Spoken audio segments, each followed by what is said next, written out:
она летает задумчиво весьма, как будто не хватает немножечко ума. Она себя ведет странно и не как всегда,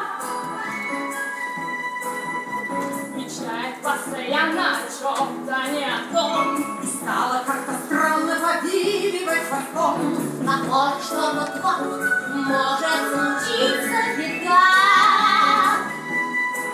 Это грипп, это шок,